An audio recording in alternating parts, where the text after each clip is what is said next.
요즘 기술주에 투자하시는 분들이라면 아마 머릿속에 이 질문이 떠나지 않을 거예요. 지금 이 AI 붐, 이거 혹시 제2의 닷컴 버블 아니야? 아니면 이번엔 진짜 다른 걸까? 자, 오늘 이 문제 한번 제대로 파헤쳐 보겠습니다. 자, 분석을 시작하기 전에 이 유명한 말부터 한번 짚고 넘어가죠. 역사는 반복되진 않지만 그 운율은 종종 비슷하게 흐른다. 저희가 오늘 하려는 게 바로 이겁니다. 과거랑 지금이 똑같다고 말하려는 게 아니에요. 대신에 그 안에서 어떤 비슷한 패턴, 그러니까 운율을 찾아보려는 거죠. 요즘 시장을 보고 있으면 뭔가 데자뷰를 느끼는 분들 많으시죠? 뭔가 으스스할 정도로 과거의 어떤 시점이랑 너무 비슷하다는 느낌. 네, 그거 그냥 기분 탓이 아닙니다. 충분히 그럴 만한 이유가 있어요. 보세요. 1999년 닷컴 시대랑 지금 AI 붐, 정말 놀랍도록 닮았죠? 미친 듯이 치솟는 기술주, 매일같이 쏟아지는 광적인 언론 보도, 그리고 나만 뒤처지는 거 아니야 하는 이 FOMO. 이 정도면 왜 다들 두 시대를 비교하는지 너무나 명확해지죠. 자, 역사가 정말 비슷한 운율을 보이는지 알려면 일단 그 원본시가 어땠는지부터 알아야 하지 않겠어요? 그러니까 2000년에 닷컴 버블이 터졌을 때 도대체 진짜 무슨 일이 있었는지 그것부터 한번 해부해 보겠습니다. 흔히들 닷컴 붕괴를 그냥 과열 때문이라고 생각하는데 사실 그게 전부가 아니었어요. 정말 말 그대로 퍼펙트 스톰이었거든요. 첫째, Y2K라는 아주 특수한 이벤트가 있었고요. 둘째, 월드컴 같은 회사들이 벌인 엄청난 회계 사기가 있었죠. 마지막으로 실속도 없는 회사들이 마구잡이로 상장하던 투기적인 IPO 열풍까지 이 세 가지가 딱 맞아떨어진 겁니다. 자, 이게 바로 우리가 지금과 비교해볼 기준점이에요. 자, 그럼 이제부터가 진짜 본론입니다. 왜 지금 AI 붐은 그때와 근본적으로 다른지 그 이유들을 하나씩 짚어보겠습니다. 가장 큰 차이점, 바로 이겁니다. 오늘날의 붐은 그냥 언젠가 잘 되겠지 하는 뜬구름 잡는 약속이 아니라 진짜 돈을 버는 이익을 기반으로 하고 있다는 거죠. 닷컴 시대가 미래의 가능성에만 베팅했다면 지금 AI 붐은 실제 수익을 내는 기업들이 앞에서 끌고 가고 있다는 겁니다. 지금부터 보여드릴 데이터가 이걸 아주 명확하게 증명해 줄 겁니다. 일단 수익성부터가 차원이 달라요. 닷컴 버블 때는요, 기술 기업 중에 무려 36%가 적자 기업이었어요. 돈도 못 버는데 주가만 오른 거죠. 근데 지금은 그 비율이 20%까지 뚝 떨어졌습니다. 이게 뭘 의미하겠어요? 지금 시장을 이끄는 선수들의 맷집 자체가 훨씬 강하다는 첫 번째 증거죠. 근데 이게 끝이 아닙니다. 재무 상태를 뜯어보면 더 놀라워요. 현재 기술 섹터는요, 그냥 돈을 좀 버는 수준이 아니라 아예 모든 산업을 통틀어서 재무 구조가 가장 튼튼한 분야가 됐습니다. 정말 대단하죠. 자, 이쯤 되면 이런 생각 드실 거예요. 아무리 그래도 주가가 너무 비싼 거 아니야? 네, 맞습니다. 밸류에이션이 높은 건 사실이에요. 하지만 얼마나 높은지가 중요하죠. 2000년 닷컴 버블 때는요, 기술주가 시장 전체보다 무려 2배 이상 비쌌어요. 이건 정말 비이성적인 수준이었죠. 그런데 지금은 약 1.3배 수준입니다. 물론 높은 거지만 그때처럼 극단적인 과열 상태라고 보기는 어렵다는 거죠. 자, 이번엔 숲을 한번 봅시다. 회사들만 볼 게 아니라 세상을 둘러싼 환경 자체도 완전히 달라요. 닷컴 시대는 어땠나요? 금리는 계속 오르고 있었고 전 세계가 하나로 뭉치는 세계화가 최고조에 달했죠. 지금은요, 정반대입니다. 금리를 내리려는 움직임이 보이고 세계화보다는 각자 자기 나라 챙기기에 바쁜 탈세계화 시대잖아요. 그리고 돈이 흐르는 방식, 그러니까 AI 인프라가 깔리는 방식 자체가 완전히 스마트해졌어요.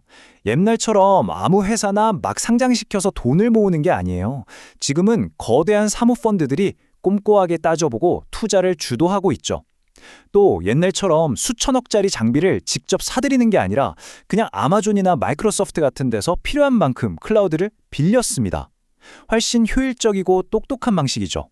자, 그런데요. 투자 시장에서 가장 위험한 말이 뭔지 아세요? 바로 이번엔 다르다는 말입니다. 맞아요. 과거랑 다르다고 해서 위험이 아예 없는 건 절대 아니죠.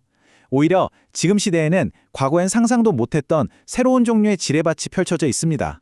그럼 이제 진짜 안심해도 되는 걸까요? 천만에요. 전혀 아닙니다. 지금부터는 AI 붐이 품고 있는 2000년에는 존재하지도 않았던 새로운 위험들에 대해 이야기해 보겠습니다. 그 위험 중 하나가 바로 이 순환 참조 금융이라는 건데요. 단어가 좀 어렵죠? 아주 쉽게 풀어서 설명해 드릴게요. A라는 회사가 B라는 회사에 투자를 해요. 그럼 B는 그 돈으로 뭘 할까요? 다시 A 회사 제품을 사주는 겁니다. 어때요? 겉으로 보기엔 수요가 있는 것 같지만 사실은 자기 돈으로 자기 물건을 사주는 뭐랄까 돌려막기 같은 구조인 거죠. 이걸 가장 잘 보여주는 예가 바로 엔비디아랑 오픈AI의 관계예요. 한번 보세요. 엔비디아가 오픈AI에 거액을 투자합니다. 그럼 오픈AI는 그 돈으로 엔비디아의 AI 칩을 엄청나게 사들이죠. 그럼 엔비디아 매출이 오르고 주가도 뛰겠죠?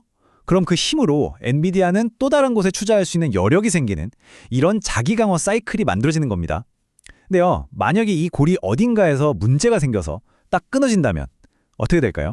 바로 이겁니다. 모건 스탠리가 괜히 이런 경고를 한 게 아니에요. 지금 시장의 기대치는 정말 하늘을 찌르듯이 높거든요. 그래서 아주 사소한 실수 하나, 약간의 실망감만 보여도 전체가 와르르 무너질 수 있는 굉장히 아슬아슬한 상태라는 겁니다. 자, 지금까지 시장이 어떻고 기업이 어떻고 외부적인 요인들을 많이 분석했죠. 하지만 결국 이 모든 것보다 어쩌면 더 중요한 게 있습니다. 바로 시장을 바라보는 우리 자신의 마음, 즉 투자자 본인의 심리와 행동입니다. 이게 영원한 숙제죠. 행동경제학에 보면 손실회피라는 아주 중요한 개념이 나와요.